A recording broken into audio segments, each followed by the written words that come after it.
Duel Review is brought to you by NexusDigitalComics.com. On today's Duel Review, it's Level 7 Escape. I'm RJ. And I'm Nick. Let's get to it.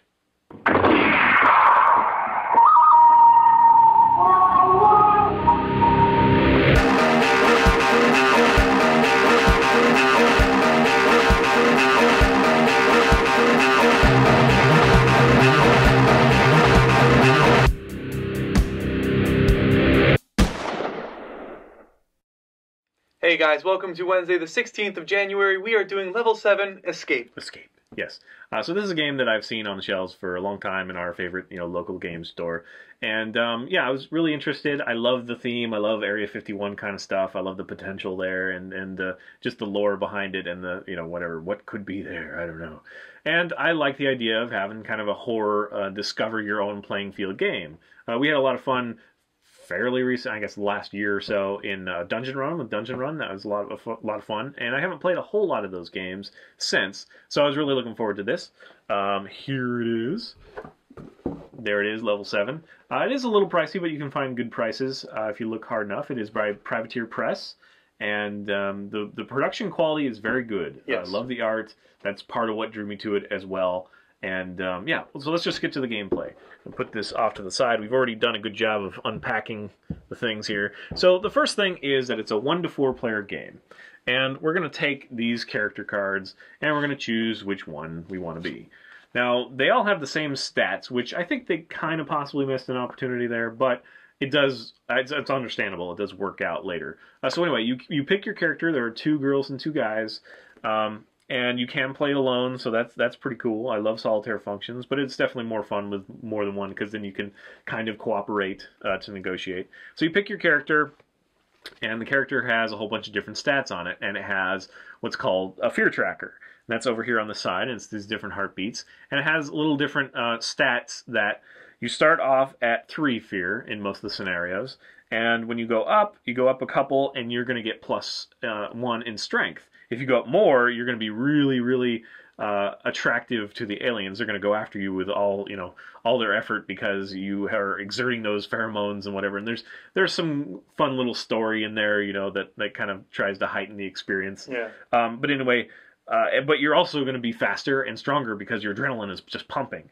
And but if you calm down, you're going to have more brain power, but you're going to be a little weaker because you're just not hyped up to do this. So it's kind of a balancing act. You can play different cards called adrenaline cards. Speaking of adrenaline, and these will also help buff your stats. Depending on where you start in the scenario, you might have a hand of 5 that you start with, or 4 or 3 that you start with. There are also other ability cards or skill cards, which we'll get to, that might buff that up. But anyway, you have a hand of so many cards, and you need to keep at least 1 because that is your health as well. So if you get rid of all of them, you're knocked out. If the game makes you get rid of all of them, you're knocked out. Right. But you can trade in cards to raise or lower by 1. Or, on the other side, they have the special abilities that you can trade in for. So, for instance, this one is what? Okay, so You can gain 1 fear for 1 strength, or on your turn, gain 1 fear, and you can re-roll 1 challenge die. So what's really cool is that it has 3 different ways that you can use an adrenaline card. 1, 2, and 3. It's pretty awesome. But you need to manage your health or your fear, because if you're the lowest fear, you can't lower your fear anymore. So that means you can't play that ability or that card. If you're the highest fear, then that means you can't raise your fear any. So you have to lower then raise, if you want to do that. And the more cards you use per turn, the more precarious it is, because if you run into a guard or a clone and have to fight them, then you might lose your life. Right. And then the last little thing is you have a threat level box. And what happens is you take a token that shows your threat level and you put it in the box. And the person with the most threat is being chased by the guards. And the person with the most fear is getting chased by the clones. The clones being the aliens. Yeah, and those are the 2 main type of enemies, but there's also a hybrid, so we'll show those to you now. That's a clone. And here is... That's a guard, and then we've got the hybrids as well, which don't always show up, just in different scenarios. Right. So there are 7 scenarios altogether. There are different levels, so they made it fun where you could play through level 7 all the way to level 1 in one sitting, and it would just change, and it feels like you're running out of the facility. That part like an I like. underground facility. That part I like, but I do think that possibly stretching it out that far made the core game a little more confusing and possibly overall a little weaker. But let's get to the gameplay as it is. So with your stat card, you put that over the side. You draw 2 skills and you attach those. It looks like I'm a techno wizard, which means that I roll an extra die for challenges on a control panel tile, which some scenarios have you access control panels and you have to roll to see if it's successful or not. And I also get a +1 in brain power. And then my second skill is sharp mind, so that gives me another +1 in brain power. So this character is going to be a pretty smart guy. And so now we get our corresponding character there that we put on the board, and this is where you start. This is the center tile, and it's basically the facility, the tanks where you've been dropped out. There's also a reverse side for other scenarios that has a lift, built into it.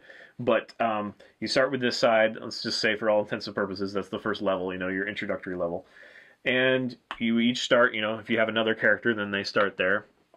And it is a discovery tile game. So we're going to pick who goes first, and then there's going to be usually 3 stacks. Well, always 3 stacks of tiles. There are different numbers in each stack. Some have different tiles that you set aside and mix into 1, 2, or 3 stack. Right. And the idea is you go through stack 1, and then stack 2, and then stack 3. And between each stack, you have an opportunity to peek. If you roll a double brain die, then you're able to peek and see what the next room is. Or in some scenarios, you're able to put like the lift in play or something like that. So that's how they manage the gameplay. So let's just say I'm going here and I'm going to move the first.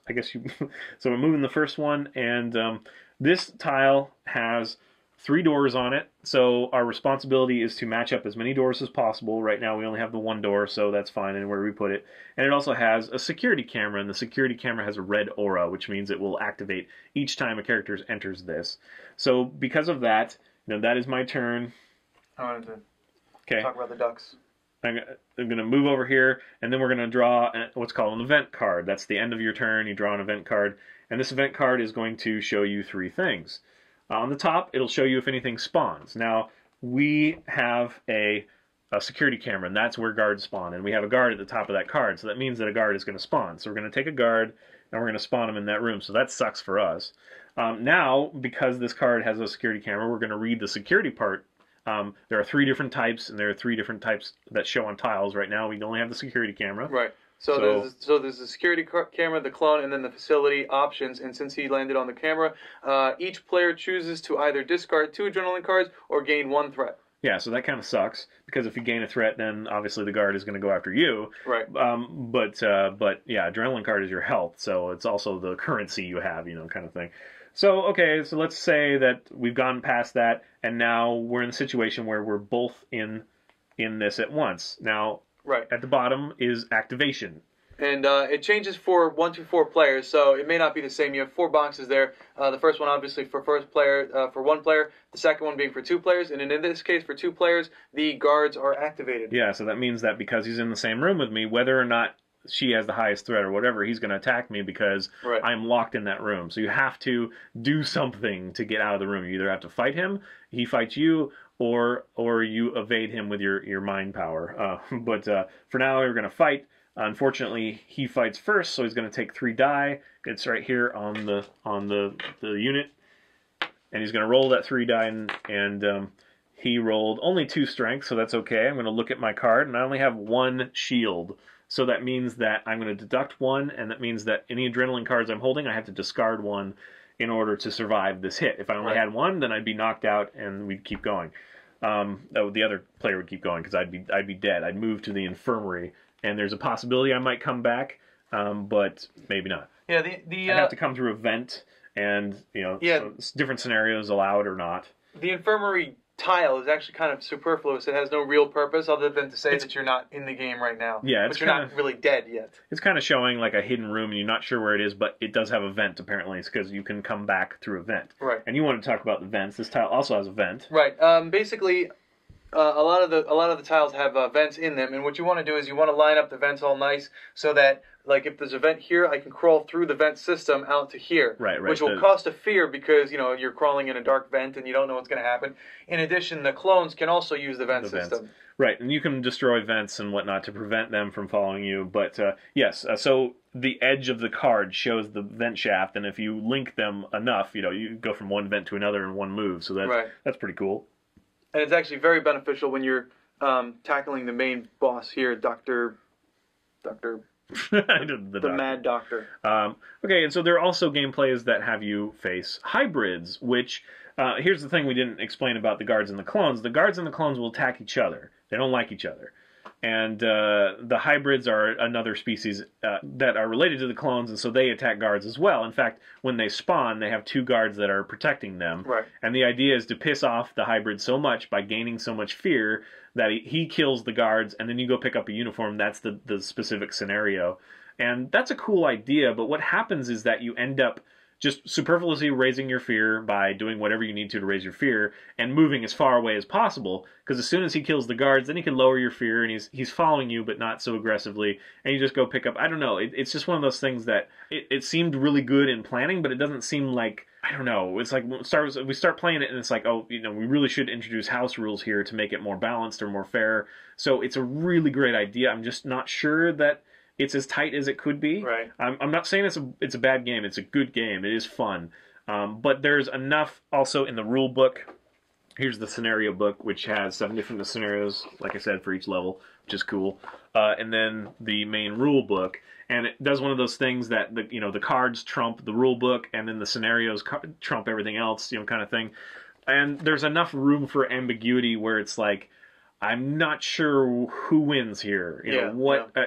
Especially when it comes to like clones and the rules for spawning and attacking together and stuff like that. I mean, it's understandable, but there are several times that we've come up with, wow, I'm not sure what to do here, so I'm just going to say this, and then you have to remember that. So unfortunately, it's one of those that suffers from not spending enough development in the guidebook, possibly. And we're not like two stupid dudes. It's just that it comes up and conflicts what they've already told us. Right. So we have to make a judgment call. And there's also an issue of uniformity. Like, for example, as you brought up your stats here, everyone has 2 stats, with the exception of the defense, which is only 1.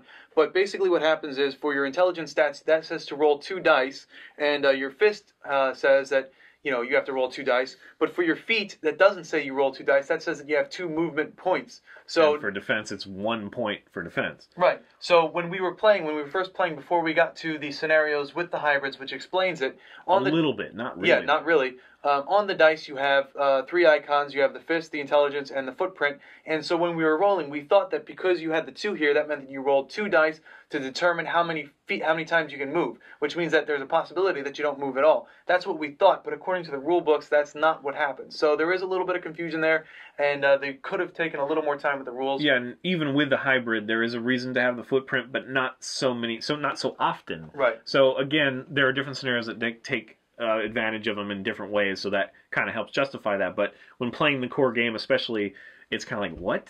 This doesn't make any sense to me right now. So we're being a little hard on it. Maybe it is a very fun game. Yes. Again, the production value is beautiful. You just keep uncovering tiles and you fit them as best as you can, and it is really fun that way. And I love the vent system. I think that's great. Yeah. I think they could have capitalized on the power sources and the control panels in a different way. That would have been fun.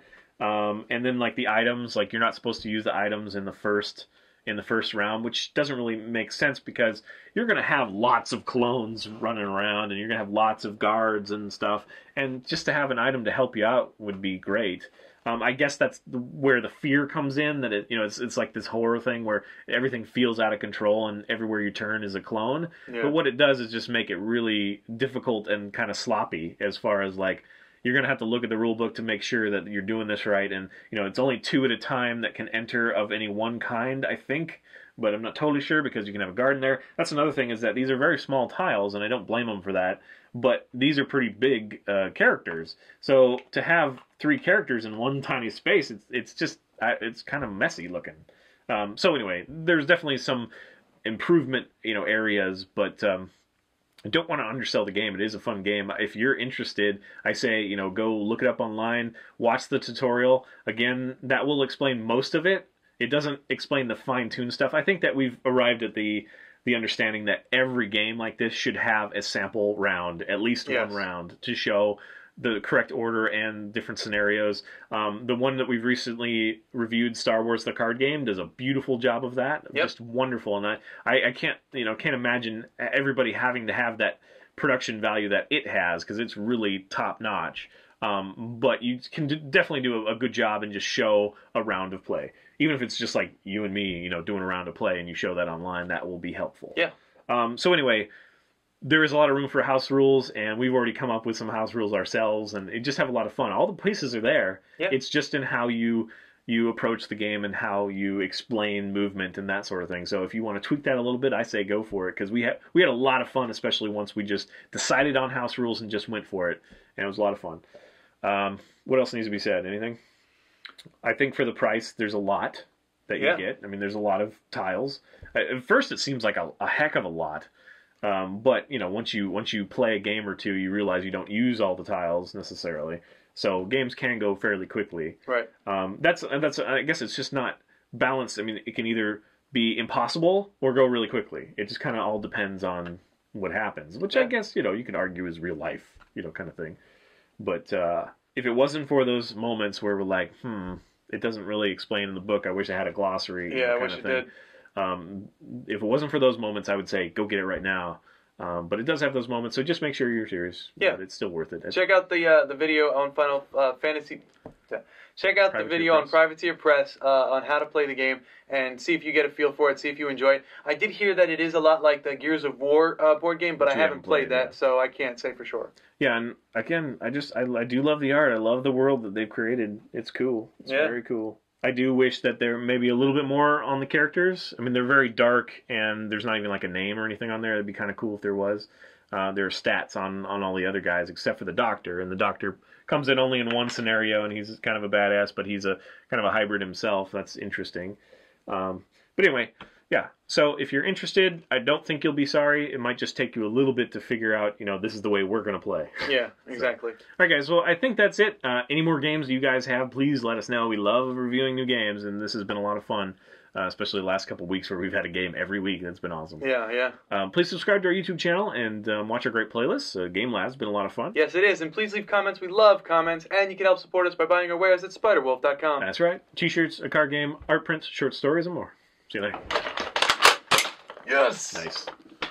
I had to negotiate a guy laying against my gun. Yeah, that's what. I don't know if you saw, but I moved the dice out of the way. You prepared. Next time I'll do a review, it's Ultimate Spider-Man, the series. On today's Duel review, it's Level 7, Escape. I'm RJ. And I'm Nick. Let's get to it.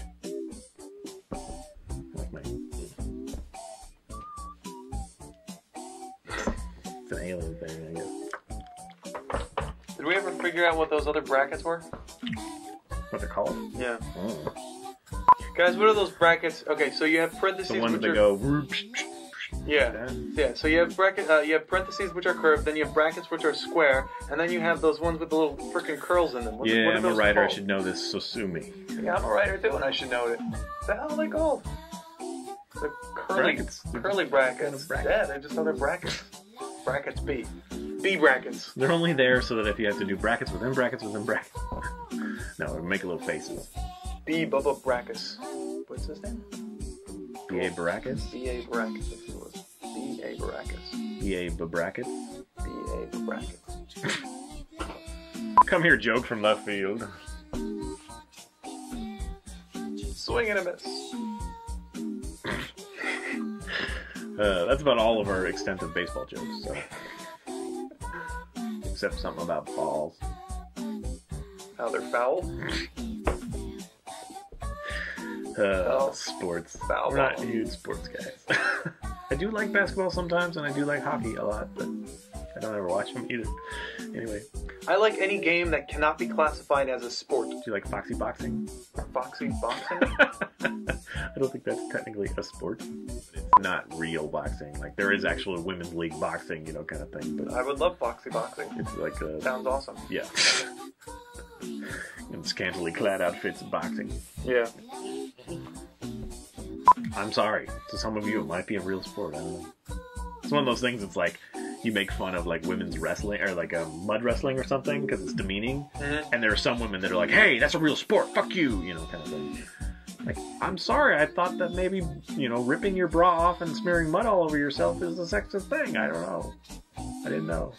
So when I first moved out here, the apartment that I had, one of my neighbors on their car had the Rat City Roller Girls, and I was like, wow, there's roller derbies out here. I didn't know that they still exist. I had no idea. I guess in Jersey they don't have them, or I don't know about them.